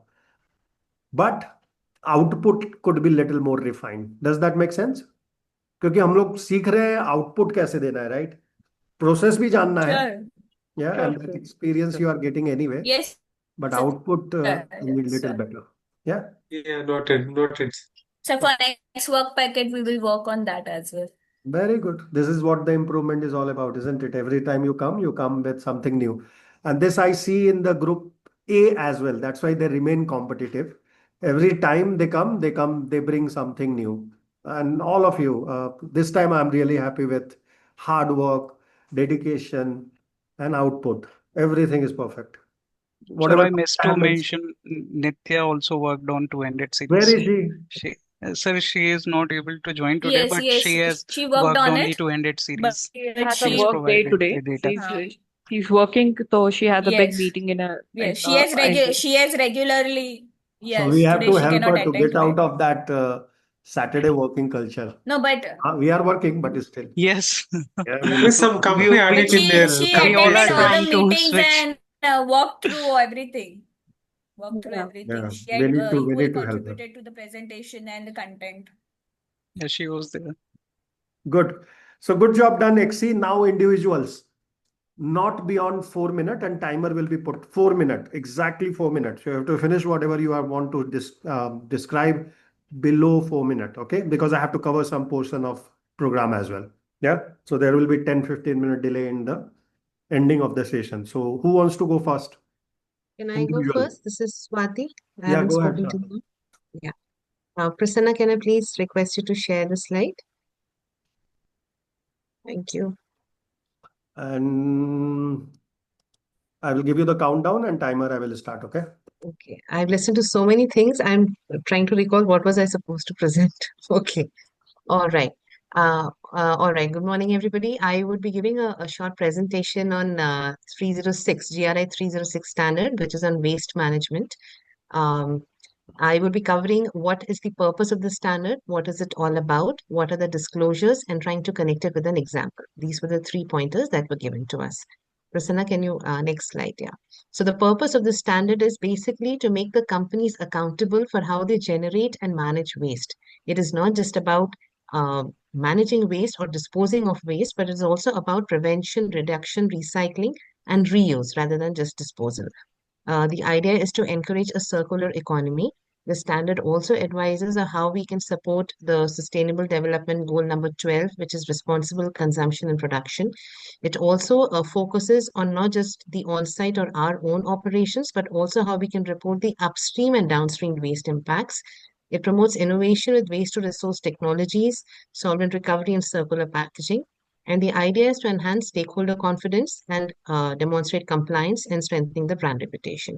And once we go by this standard, the idea is that we link it to reporting and we are able to report as far as the international frameworks are concerned and for BRSR and other ESG reportings. Next slide, please. The key disclosures in this standard is 306.1, 2, 3, 4, and 5. 306.1 talks about waste generation and significant waste-related impacts. It is basically, it records all the hazardous and non-hazardous waste, byproduct waste, and ideas to trace it, that where it comes from, both in the upstream and the downstream, and how does it affect the environment and the communities, again, both upstream and downstream, and whatever the reportings are, whatever the findings are, how can that be linked to our reporting. 3062 talks about management of significant waste-related impacts. So what are the actions that could be taken to prevent and manage the waste impact? How can we include circular economy into this, whether it is reuse, recycling, or the product design? It also talks about what are the different types of wastes that could be there with our vendors and suppliers, and how waste management can be done with a third party. Increase awareness with the consumers and self-operations, also talks a bit about training. 3063, which is waste generated. It is basically to quantify all waste generated by weight and type, so whether it is hazardous or non-hazardous, and how can it be further disposed of, whether it is recycling, whether it is landfilling, whether it is incineration. It explicitly mentions that effluents should not be a part of this. When we talk about waste, then it is not talking about the effluent waste. We also report about the waste intensity, which is the waste generated per ton of production, per unit of production, or a particular per revenue. And it talks about third-party verification of wherever possible, but did not mention specifically how the third-party verification could be done. It does say that a third-party assurance or verification should be done to make it more credible. 3064 is waste diverted from disposal. It talks about the total waste which can be diverted from disposing. What it means is that on site, if we can, after we segregate into hazardous and non-hazardous, on site, if there is a possibility to reuse, recycle, or recover it, whatever waste can be managed at our own premises instead of disposing it to the third party. And then you distinguish between on-site, which is the company facility, and off-site. And the data which was measured and recommendation for waste prevention is also there. 3065 talks about waste directed to disposal. So this is the waste which you eventually give it to the third party, authorized vendors, whether it is for landfilling or incineration, after you've identified hazardous and non-hazardous waste. This is through the third party. Next slide, please. Now, I have trying to take this standard and align it with what is happening at my firm, at my company. So the current practices that we have, as most of you know, it's a pharmaceutical company, it's a manufacturing firm. Most of our waste, all of our waste rather, is basically sent out to third party, which is state pollution control authorized vendors. So solvents and sludge, we segregate it into hazardous and non-hazardous. It is sent to TSDF authorized vendors. We also ensure that all the input packaging material and the scrap material that comes in for the raw material, it is sustainably disposed through the authorized vendors again. E-waste and biomedical waste is also handled by licensed vendors. And the effluent sludge is also through authorized vendors. So essentially, whatever waste is generated, as of now, we are not doing any recycling or reuse of that on the site. We have types with different authorized vendors, and that is given out to them. We are ISO 14001 certified, so there is an EMS framework which is already in place. The things that are not there as of now, or we should look at, is that we are not able, we have not done a proper waste management, assessment as far as upstream and downstream is concerned. So that is something that we should look at. We should also try and see how we can do recycling and reuse on our premises itself, or look at a possibility wherever the input packaging material that's coming for the raw material, that packaging could be returned to the suppliers. We have a targets in place for reduction in solid waste intensity over a defined timeline. We still need to work on an action plan for that. That is still a process.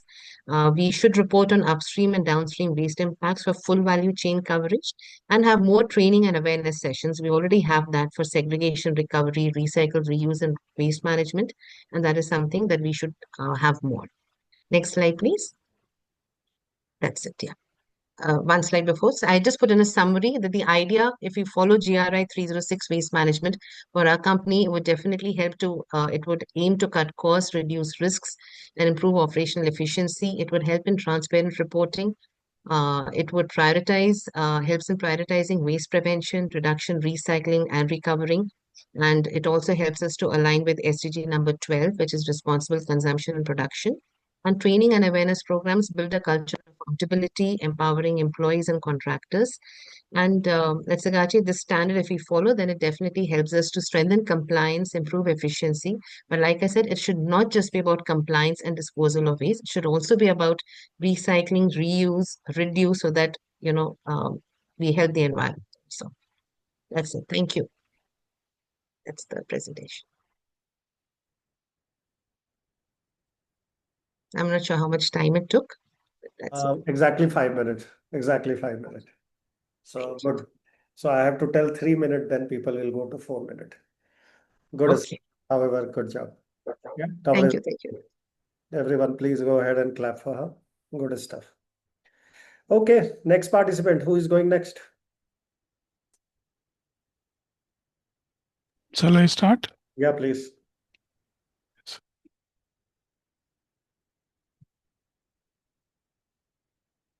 And your time starts now.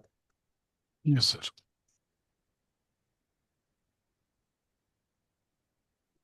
Good afternoon to all of you. My topic is, biodiversity part, that is GRI 304.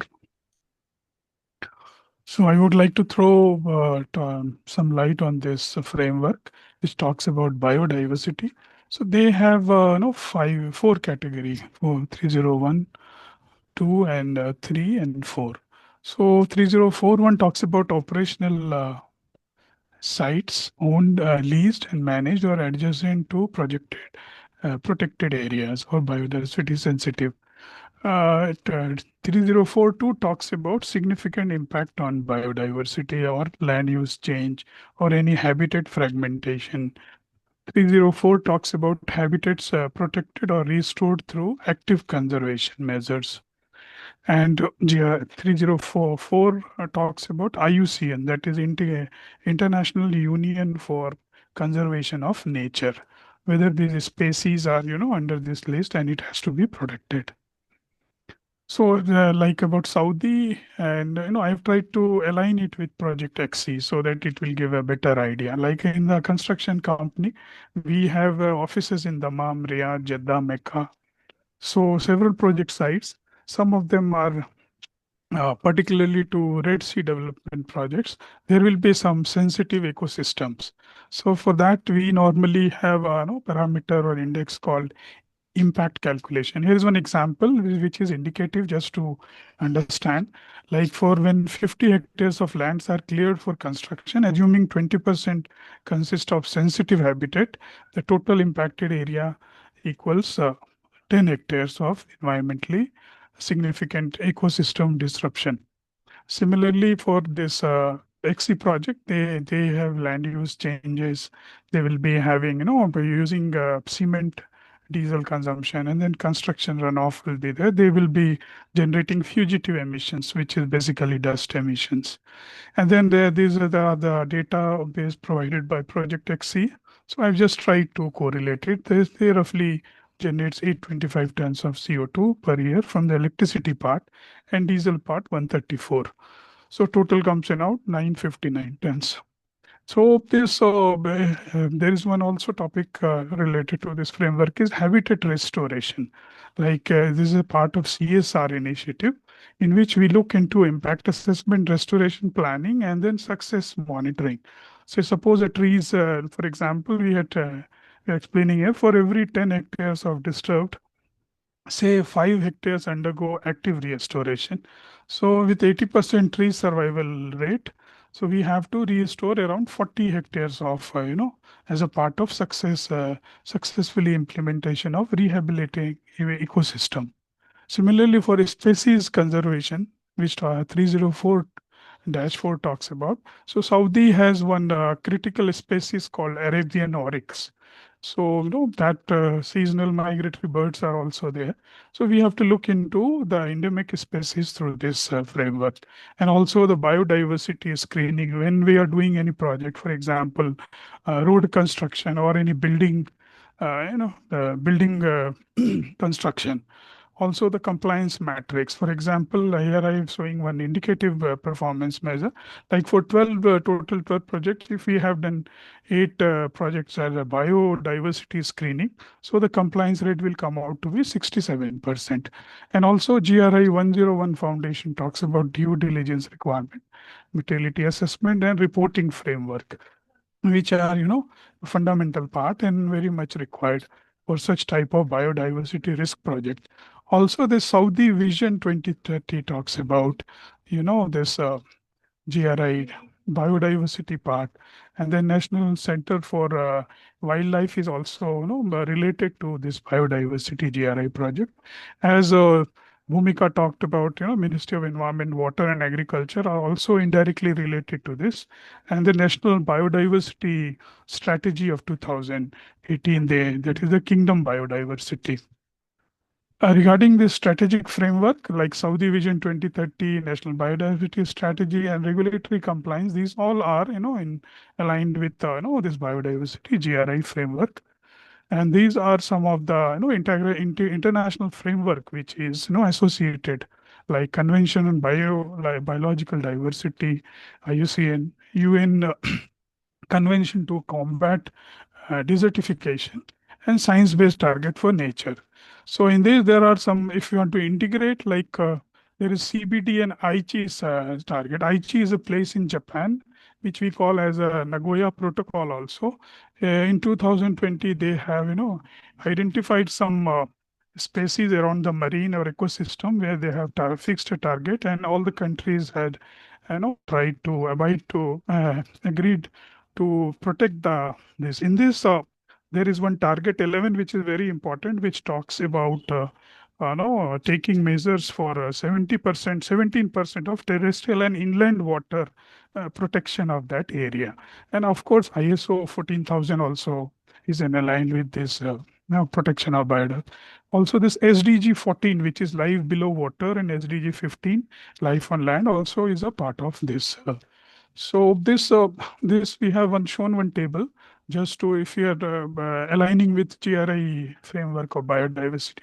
These are some of the metrics which we can, take care, like sensitive habitat disturbed, habitat restored, project with diversity, biodiversity screening, biodiversity spend, how much million of Saudi Arabia real we have invested for ESG budget allocation, and emission links to habitat stress. So this is all about this, but some of the, I want to explain that these are some of the best industry practices which are, aligned with biodiversity. There is one company, Rio Tinto, which deals into how they are taking care of biodiversity. They have a net positive impact framework. They have protected area collaboration. They are also following industry best practices. This oil and gas sector, Shell and Total Energy, they have no net loss commitment.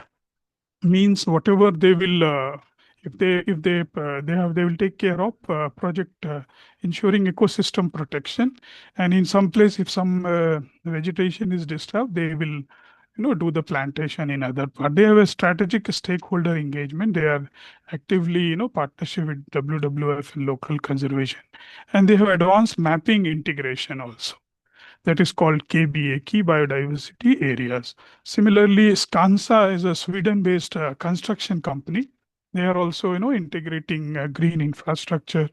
They do proper scanning, and they avoid any environmentally sensitive habitats in the pre-construction assessment and ecosystem service integration also. The projects are, covering the natural air purification system, sustainable storm management solution. So I think Project XC can take some insight from these best practices. Also, Nestle also is, following the biodiversity part in terms of supply chain. So this is the last slide, and they are into direct collaboration with farmers, and they are into regenerative agriculture practices. They also do trace this RSPO, Table on Sustainable Palm Oil, and Forest Steward Council also. And they have a transparency in their supply chain. This is all about biodiversity part. Thank you very much. Good job, but very detailed. It is required to be so much of detail, but we have a limited time. So thank you. But good stuff, undoubtedly. Please clap for him. Such a hard work you are getting free of cost. Okay, this is the benefit of your group. So take that. You will not take it from me. I will be not doing so much. We do not have time. So No, sir. Those are the strength of the strength of detailing. Yes. Hello. I agree. Okay, who is going next? Quick. I would request you to share your presentation in group so we can go through. Everybody will share in the GRI. Already there, I believe. 12. Bhumika, I have already shared in the Project 12 cohort series. Yeah. Okay, sir. Okay, sir. I'll look at. Okay, who is going Thanks, next? Abdulji. Really good, really detailed. So I can go now. Yeah, please go ahead.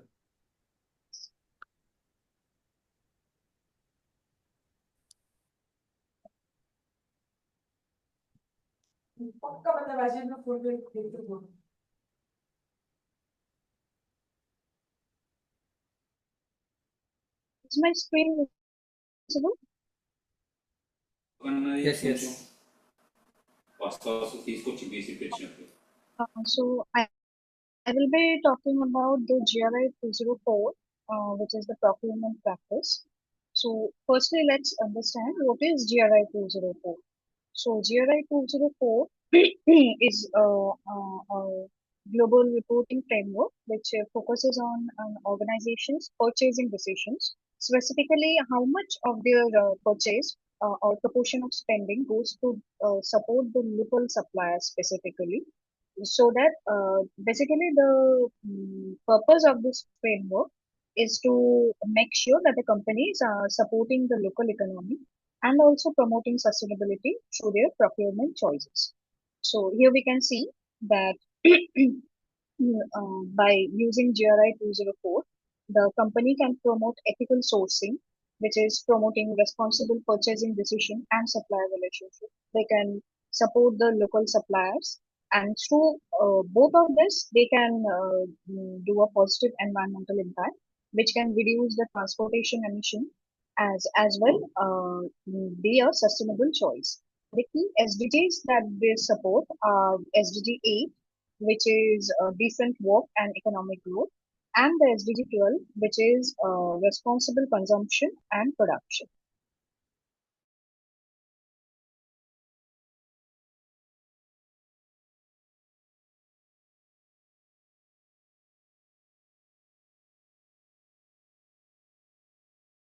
The slide is not moving. I think it is feeling hungry. That's why.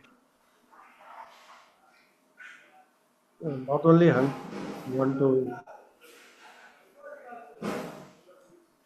I think we lost her.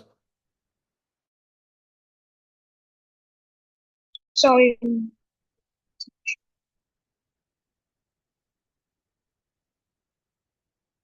Good job, Swamita. We really like your short presentation, and you stopped in between, so we thought you have completed your presentation, isn't it?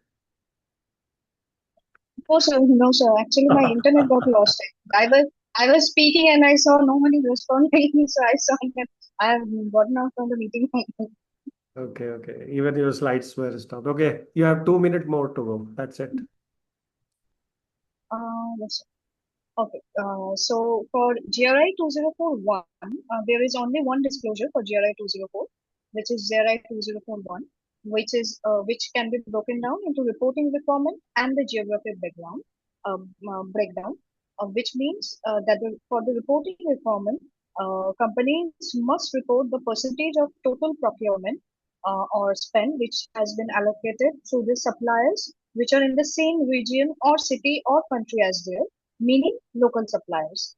And there should also be the data that should be segmented by geographical breakdown so that it can be demonstrated that how much economic impact it brings. So I have tried to give an example here, which is a Saudi Arabian example.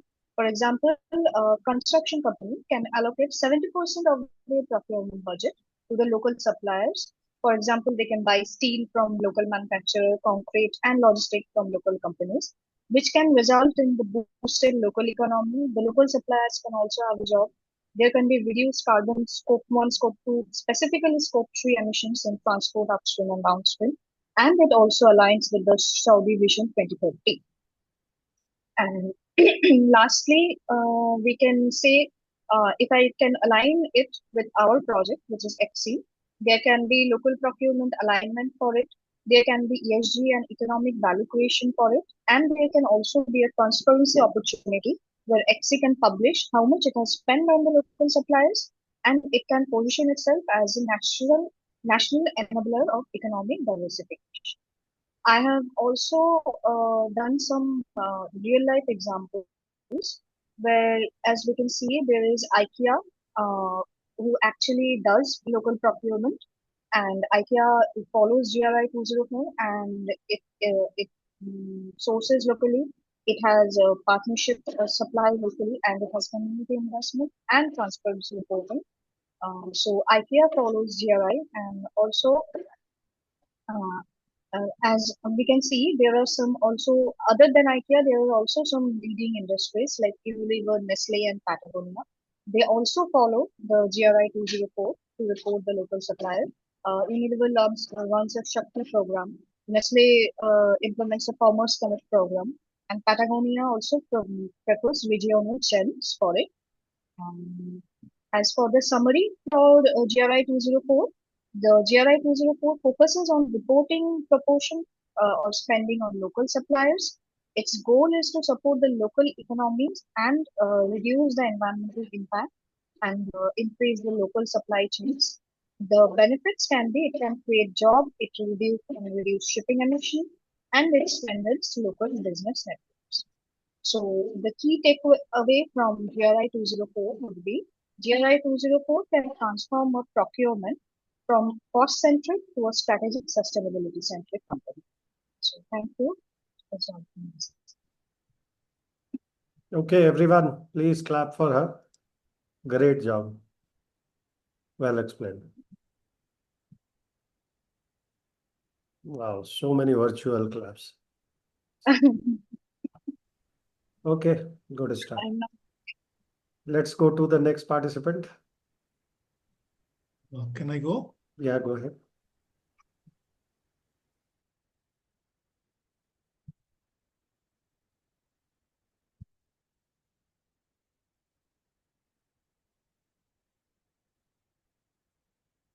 Is my screen visible? Yes. Hello. So I have chosen GRI 303, water and effluents. So it's, why is it not moving? Goodness.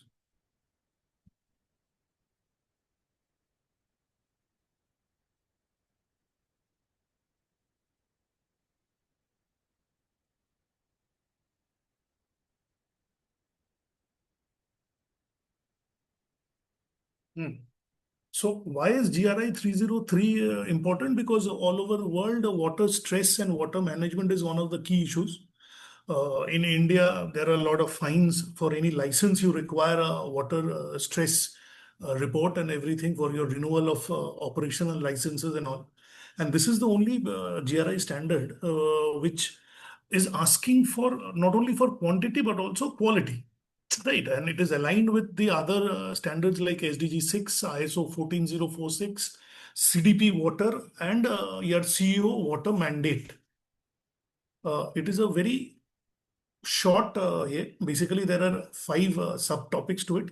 There are two management disclosures and three specific disclosures. The management disclosures 3031 interactions with water as a shared resource, that the writing is there. And two is management of water discharge related impacts. And 3, 4, and 5 is the withdrawal, discharge, and consumption reporting. Now, if I get into bit deeper into 3031, it is basically how your water impacts the your ecosystem. So you need to describe how and where water is withdrawn, consumed, and discharged. Not discharged, water withdrawn and consumed. You have to include the impact from the value chain, right? In that, then you have to write about the methodology and tools used to do the impact assessment and scope of the assessment for that. And thirdly, you have to put in your actions, what measures have been taken after the impact has been identified, how you're collaborating with the stakeholders and with the governments, and what the suppliers, how to engage with the suppliers. This is 3031. 3032 is how you manage the water discharge. It sets the minimum standards determination. It says you have to write about, you have to do more than just the basic compliances. There are benchmarks, international benchmarks which are available, Indian benchmarks which are available, sector standards which are available, and how you're about your discharge water. Basically, discharge water is divided into two parts.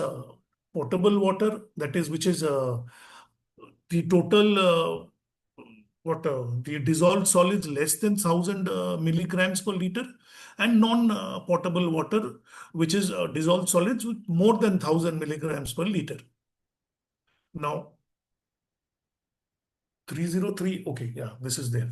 So the quality of effluent that is discharged, and again, it is in India, it is divided by the BOD demand, the coliform count, the dissolved oxygen, the heavy metals, as this is as per BIS 1000, 10,500. So we have to report according to this. Now, water withdrawal. Water withdrawal, we have to give by your total. First, you have to give your total water withdrawal, as is 3033. Is details of your water withdrawal. So we have to define the source: surface water, groundwater, seawater, produced water, if you're producing any water on your premises, and third party, that is municipal supply. You have to give the total water withdrawal as per the source. The second part also, you have to repeat the whole system by area, which is defined as a water stress area. Third is, again, you have to give your details of water withdrawal as per water quality. That is fresh water, which is a total TDS count of less than 1000 milligram per liter, or other water. This is the two divisions of water quality. And then you have to explain the methodology, how this data was compiled and measured.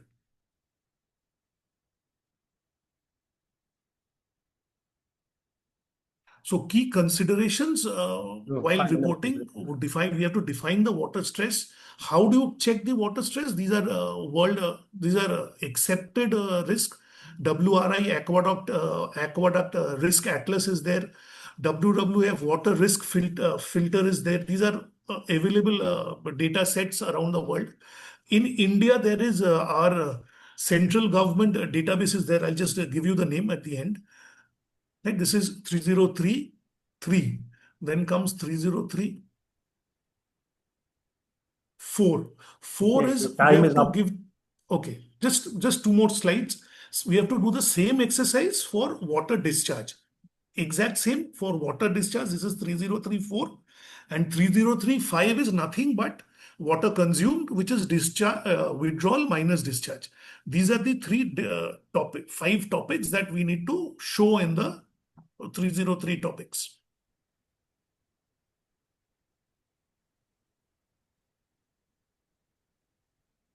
Thank you. Oh, done? Okay.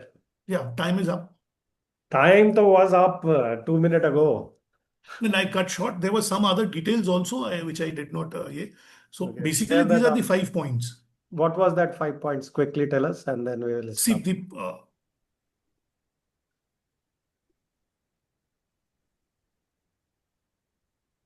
I like your ISO standard part and TDS, which you have focused. Yeah, Very which much is relevant for this. which Yeah, is that is the part which I could not correct, show. correct. See, the water measure, the methodologies are you have to check the flow measurements, how you do the flow measurements.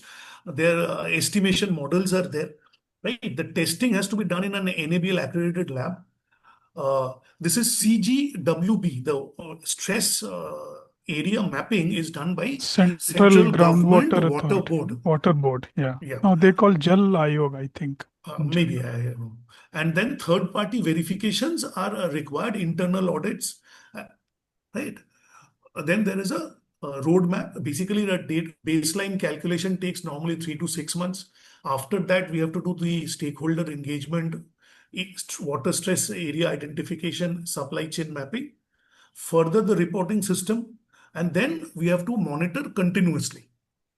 So that is it. I think NPC is already working on a certification in water audit. Yes, sir. Yes, sir. Water audit also. And new rule has also come for environmental audit from Yeah. Yeah. central government gadget. Also, they have now started for, before there was energy manager, energy auditor who used to do the cross-sectoral, audits. Now for green buildings, they have also announced Correct. green auditors for green buildings, separate auditors. Yeah. Okay, so that anybody else is left? I think this is the people who have submitted their individual presentation as well. So I think we are done with all the presentation, isn't it? Okay, so thank you very much, team, for the effort and good job done, all of you. With the speed you have covered, I might not have covered with that speed for sure. Clear? Now, having said that, I have something else to cover today, and you have to allow me another 15 minutes. So if somebody's hungry, I do understand, but give me another 10 to 20 minutes. Yeah. Otherwise, the day will look like we have not completed the day in an usual manner, which we do, which is learning something new. Is my video, audio in the screen is been shared? The screen is not shared, but it's up shared. तो screen shot कैसे लेंगे हम अगर screen नहीं shared है तो okay so let me share that is it now shared okay let me Yes. separate